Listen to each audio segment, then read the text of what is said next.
Many thanks for joining us here on News Today to our very first story. The Czar and Health Minister Alex Egbefia says ambulances procured for his ministry by government cannot be used because the ambulances do not meet specification standards. Now, some 30 ambulances procured for the ministry several months ago have been left to rot away despite the urgent need for the vehicles. But Mr. Egbefia says his ministry has been unable to use the vehicles for their intended purposes because they do not meet the acceptable quality standards. The minister made a revelation on the floor of Parliament while responding to questions relating to an outbreak of meningitis in the country. Parliamentary correspondent Elton Bobe joins us now on phone with details of this story. Elton, so does this mean that the Ministry of Health plans on securing additional funds to procure new ambulances? Well, according to the minister, they've already procured 200 ambulances for the services of the Ghana Health Service and indeed to help in the delivery of health service across the country. And out of the 200, already 30 have been delivered to governments and they are parked at the forecourt of Parliament House. However, they are unable to use the ambulance because they lack certain specifications that is required of an ambulance for healthcare delivery. For that reason, they are sending some technical directors from the ministry to the supplier to see how best they can get the required specification fitted into the ambulance already in the country so that it can be deployed for health. Some members of Parliament were not happy with the response, asking the minister whether due diligence was taken before the procurement was done. The minister said that he would need more time to bring more clarity on this particular issue because indeed he was in Parliament to respond to another issue, and this issue actually came up. So out of the 230 already in the country, but the 30 lack the needed, the specification needed for effective running of the ambulance so they've asked that is replaced as soon as possible. So what is to happen to these 170 that are yet to touch down? Are they going to abrogate the contract, or they are going to come and then we need to work on them as well? Well, for the ones yet to come in, the assurance is that the specification that is required for effective work of the ambulance service will be done before they are brought into the country. Okay, so we are told the minister has also been addressing Parliament on the particular outbreak of meningitis in the country, and indeed he's been giving some statistics as well. Tell us much more about what he's been saying. Well, according to the minister, as of the 3rd of February, that's as of yesterday, 3rd February 2016, there were 456 suspected cases with 85 deaths. And the minister was briefing Parliament on steps being taken by the ministry to address this particular issue. According to Alex Egbefia, the Noguchi Memorial Institute for Medical Research is leading in the effort to determine the exact serotype of bacteria causing the disease. And they are being supported by the WHO because for him, the outbreak started in areas that are not commonly affected, and the causative agent, that's the pneumococca, is observed to behaving quite differently than already known. And though there have been several reports indicating outbreaks from pneumococca, these are rare occurrences and require much more in-depth laboratory studies on the type of strain that as a country we are dealing with. But to address this particular issue and to contain the spread of the disease, they've commissioned a thorough investigation into the outbreak and exact causative agent identified to be mostly pneumococca. They've also provided funding support that they've identified an antibiotics that effectively can deal with this disease as of now. Senior officials from the ministry have visited the regions, districts, and communities to investigate, also assess preparedness and response actions on the ground, and provide moral and technical support. They've also put in place intensive public awareness, and they are hoping that they will use the radio, they will use traditional means of communicating to people within the catchment area to ensure that they report early to the hospitals to avoid further spread of the disease. But as a ministry, they are committed to bringing this under control. Was there talk of vaccines and whether or not we'll be getting them anytime soon? Hello? I'm asking whether there was talk of vaccines and whether or not we will be getting some of them anytime soon. Well, for him, the World Health Organization is assisting, but for now, in relating to the pneumococcal meningitis. They've identified a bacteria that can effectively deal with it, and they are trying it on those who have been affected. But further studies is being done at the Noguchi Memorial Research Institute for more in-depth analysis of what really the new strain is about. Right. Many thanks for that update. Parliamentary correspondent Elton Brobe joining us from Parliament with the very latest on that particular thing there going on.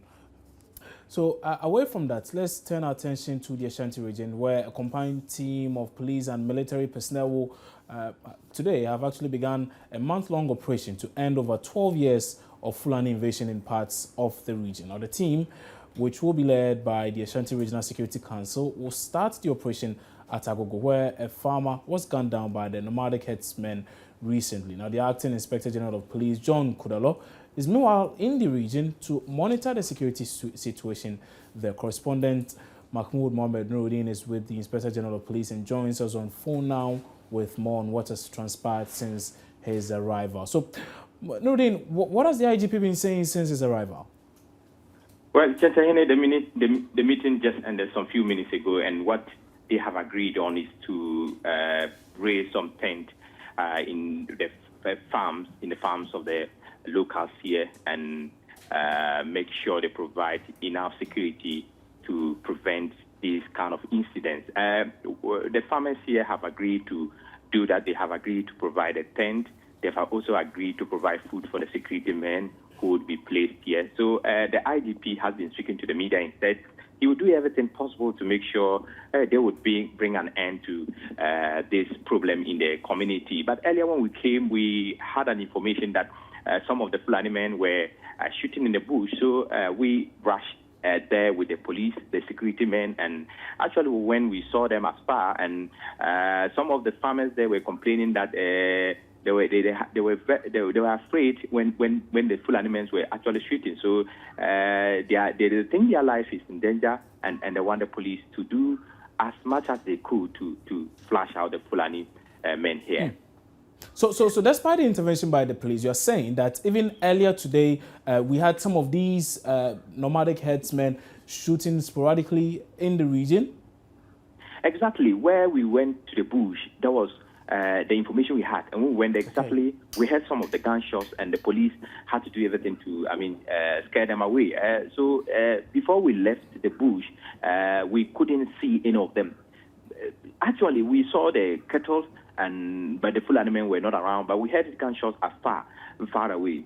For now, they have left the place. We don't know where they have gone to, and we cannot also see the cattle. But the police are saying they will do everything they could to make sure the farmers would have peace of mind in the town. Good to know. But does the IGP, for instance, give specific approaches that the police are going to adopt to actually flush out these headsmen? Well, some of the issues he made, like I said, it was a tent and some other issues that So we're going to have the police live on the farms with these farmers? Exactly, that was what the information we had. They're going to raise some tents and they'll provide security for the farmers. We don't know how long this is going to continue, but for now, we would want to find out exactly how long they're going to stay here to, provide security for the farmers. You know, when you go to the farms, almost all the farms that we visited today were destroyed, and you could see some of the farmers are very, very sad. They're saying they cannot get what they, invested into the farming this year. The tomatoes farm and then some of the plantain farms were actually destroyed.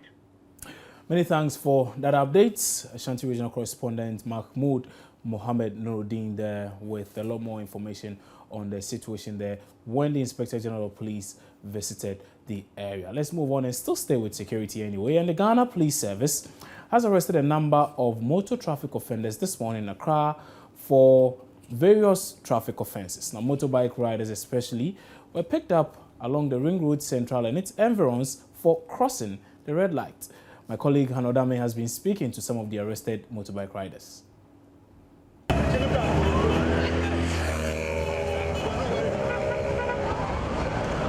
To chase you. Yeah. Why?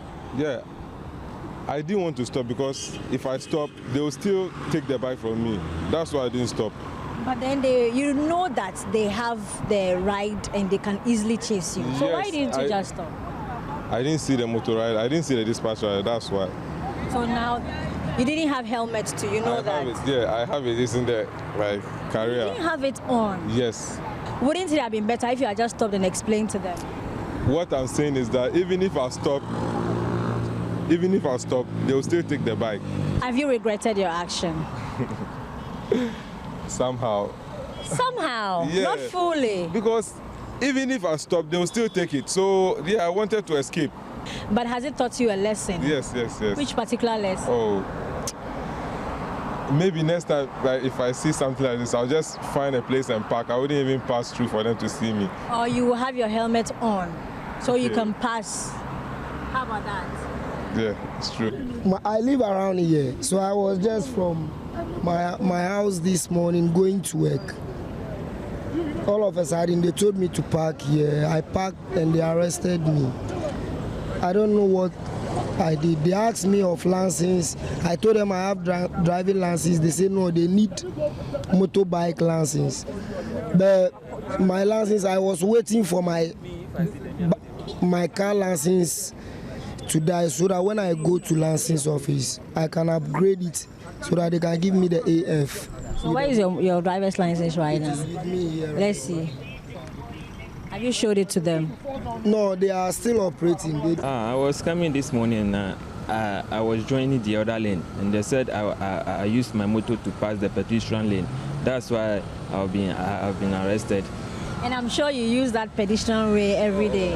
I don't know, but normally I used to pass there. That's where every time we used to pass, the motor people used to pass that side.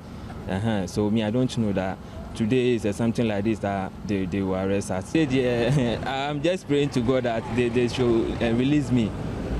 We are going to work, so we don't know.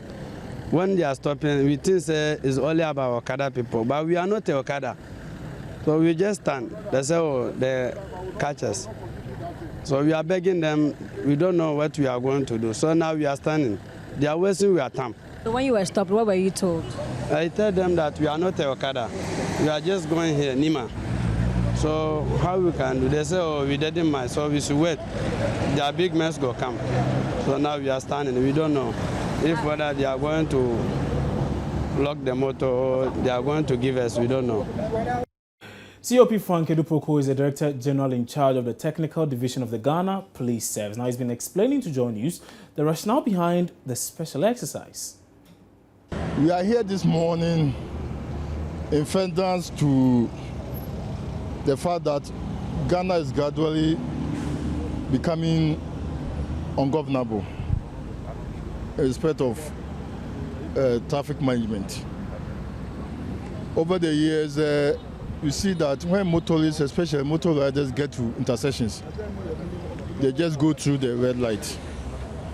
I've been to other African countries, especially Burkina Faso. Even bicycle riders, when they get to intersections, they do it. I'm even told that in Tamale, they do it. So why not in the capital city? So the administration decided that we need to go out ourselves and then send a message. So this morning we are all involved to send a message to the people that we can't do it and go scot-free. How often will you be doing this? As often as it becomes possible. You know, we want to give our men the power, the authority to do it. Because almost invariably we'll be at an intersection, the men will be there, all right. The motor riders will get there and they will go. They don't have the means to do it. But now we have put so many measures in place, and we believe that with this maiden action that we are taking, it will go down to the men and to the public. Is it only those who cross the red light, or those without helmets and documents and all of that? Today we are focusing on those who cross the red light. Helmet and others will come at the appropriate time. What's going to happen to them? As at now, in fact, they are processing them. You can see it. Tomorrow we are sending them to court. All of them? All of them. Now we are going to station our motor rider at vantage points, so that if you cross it, they can chase you and have you arrested. Our prosecutors are ready. Anytime that we get them there, they are going to be prosecuted. So these are some of the measures and even more, which I cannot readily recount now. You're watching News Today here on your Joy News channel on Multi TV. We're taking a break. When we come back, we'll bring you a lot more stories. Stay with us.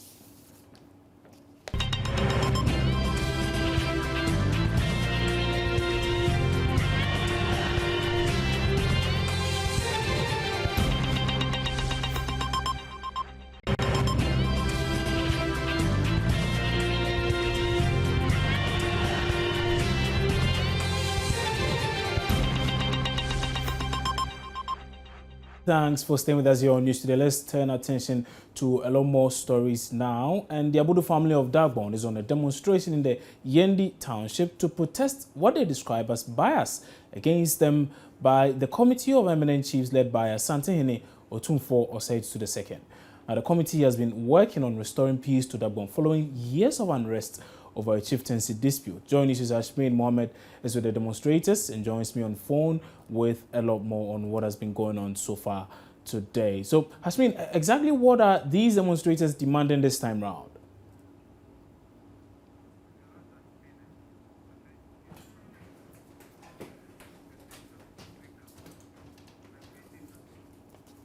So we are trying our very best to reach out to our correspondent on this particular bit, and it has to do with that demonstration in Yendi by the Abudus over what they describe as bias by a committee set up to settle that particular dispute between themselves and Danis. But while we try to work on that, let's bring you some other stories now. And lawyers for Abu Ramadan have withdrawn a suit challenging the credibility of the country's existing electoral roll.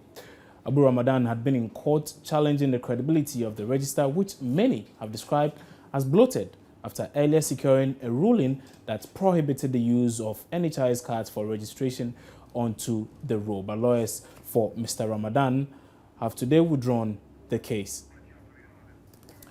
We'll be bringing you a lot more on this as and when we do have our court correspondent, Kwache Afre Nyama, on the line. But let's return to that particular story brought to you earlier. It has to do with the demonstration by Abudus, and joining me over the telephone lines now is correspondent Hashmin Mohammed with more on that. So Hashmin, I was asking really, what more are the protesters demanding? Well, they are accusing government and the Committee of Eminent Chief of bias in implementing the roadmap to peace. According to the Abudu royal family, late Na Muhammad Abdullahi was legitimately entombed and buried at the Royal Mausoleum at the Bewa Palace, and they see no reason why government and the Committee of Eminent Chief wouldn't grant them access to the Bewa Palace for his final funeral rites to be performed. They say government continues silence on the matter is bridging an easy calm in the area. So what exactly do they want done now? Are they seeking to work with this same group, this same committee again, just that they probably want certain things tweaked, or they are looking for even a new committee set up to deal with this particular situation? Well, for them, they are not looking for a new committee, but what they are saying is that under the roadmap to peace, that they were supposed to be granted access to the old Bewa Palace to perform the final funeral rites of Na Muhammad Abdullahi, which the Committee of Eminent Chief and government is not granting them access to the palace, and that is where their difficulty is. Right. Many thanks for that update, and that was our correspondent in the northern region bringing us that particular story on the Dagbon feud there. We'll be bringing a lot more on this in subsequent bulletins, particularly on our news and news analysis program, The Pulse, which airs at 3 p.m. Now, from there, let's move to the Eastern region. And President John Dramani Mahama is today inaugurating a number of community day senior high schools in selected communities in the Eastern region. Joining us is Kofi with the government delegation, and we're told the line just stripped there. Once we have him on the line once more, we'll bring you the very latest. We're taking a break here on News Today. We'll bring you a lot more stories when we return.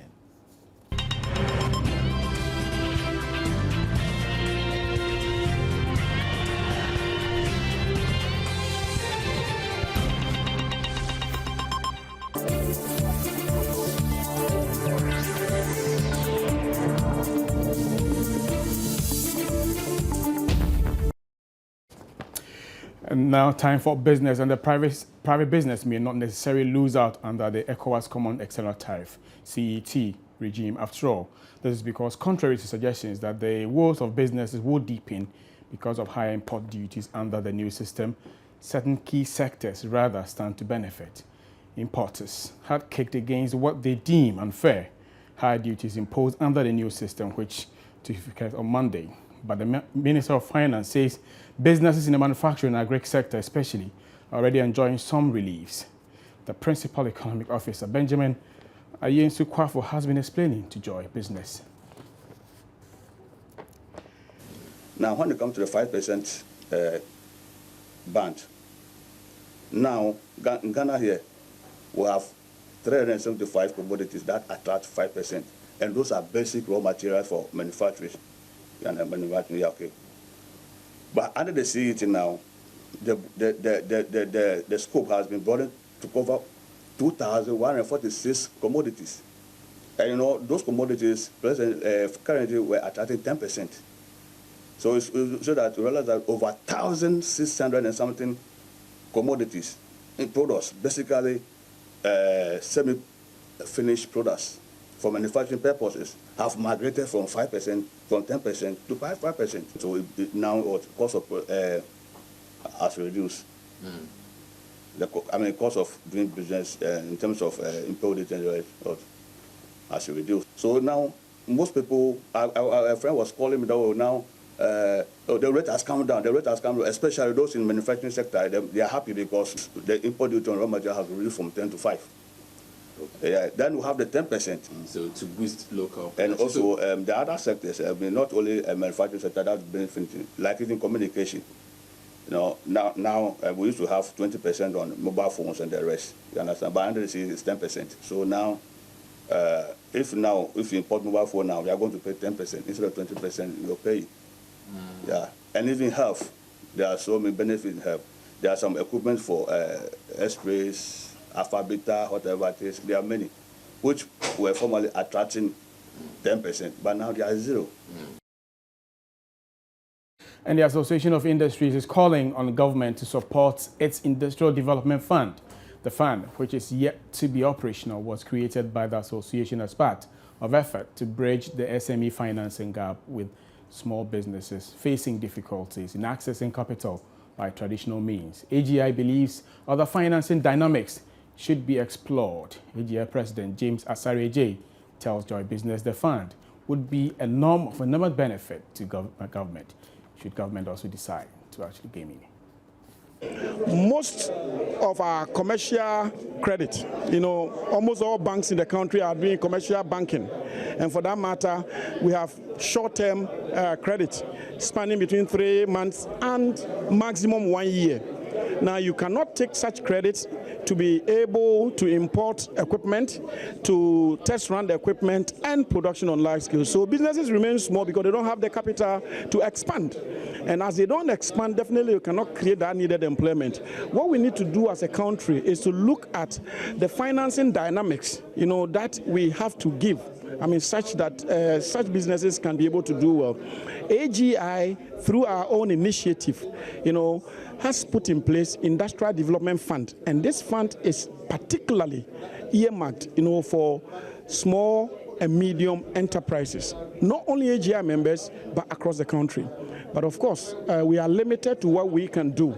So AGI calls on government to support, to really put in some funds, 100 million Ghana cedis, 200 million Ghana cedis, so that the fund becomes operational, that we can really go outside of Accra, outside of the regional capitals where we have bulk of our members, and then we can support such businesses to be able to really grow and create the needed employment. Business. My name is John Kojo Amwako.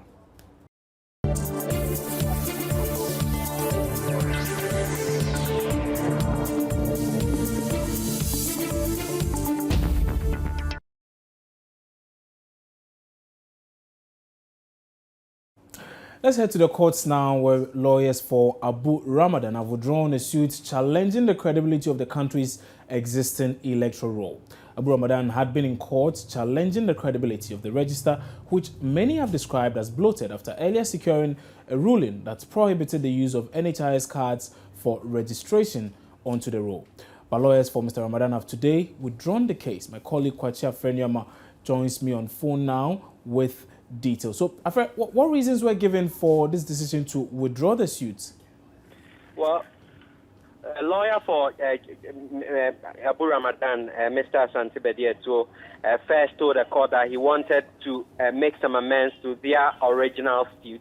The court granted that, but subsequently, about 5 minutes later, he stood up again and addressed the court, indicating that they had a change in mind. They wanted to withdraw the case, the suit entirely. The court granted that. What the reason he provided was that they want to file an entirely fresh suit with some additional details that will aid the argument in court, insofar as the Supreme Court declaring that the voters register that the Electoral Commission intends using for the 2016 election is void. Right. Afre, you've also been monitoring that case at the Supreme Court where Justice Derry is challenging the authority of a committee set up by the Chief Justice to probe allegations of corruption against him and some other judges. Well, we are told that that particular writ has been dismissed by the court. What were the exact reasons the court gave for dismissing the suit? The five-member panel first said that by disclosing the content of the details of Anar's investigation before the commission itself had finished its work was inappropriate because the public is not denied the right to know. But until the Chief Justice had and the committee had established a prima facie case, that shouldn't have happened. But it is the duty of the CJ to sit on the matter, and that derives more from the validity of the case brought by Anas in Tiger IPI in their petition, rather than whatever procedure or errors which the court itself had admitted the Anas and the conference center breach. Okay. Again, the court said that the integrity of the judiciary is at stake if such matters are swept under the carpet. Another key reason why the Supreme Court dismissed this suit brought by Justice Derry is that they say that the state and the people of Ghana have the right to demand that judges live above a reproach. So what this means, per the direction from the court, is that the process should continue. The committee should meet Justice Derry, hear his side of the story, and decide whether or not they can establish a prima facie case against him. Because after all, neither the CJ or the panel is going to rely on what the press and various media houses reported on this matter. Okay, so what exactly have the lawyers for Anas also been saying? What has been their reaction to all this? A lawyer for Anas has not addressed the media, but Justice Derry's lawyer, Ipakwado, says that despite this ruling, they are not disappointed, and even though the court has directed that the process should continue, meaning that Justice Derry should appear before the committee, they are yet to take a decision on whether or not he will be appearing before the committee. But really, even though Sekisi Ejabe, lawyer for Anas, did not address the media, the look on his face told it off. He was clearly happy, man. Okay. Many thanks for that update, Kwachi Afreniama, joining us from the courts there. But that will be it. And time now for us to check out the very latest in entertainment with Gloria Nyako.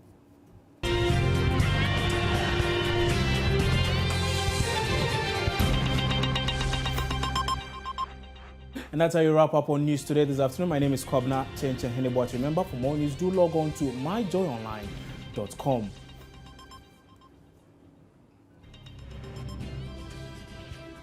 John Amwakun comes up next with the marketplace. Many thanks for your company.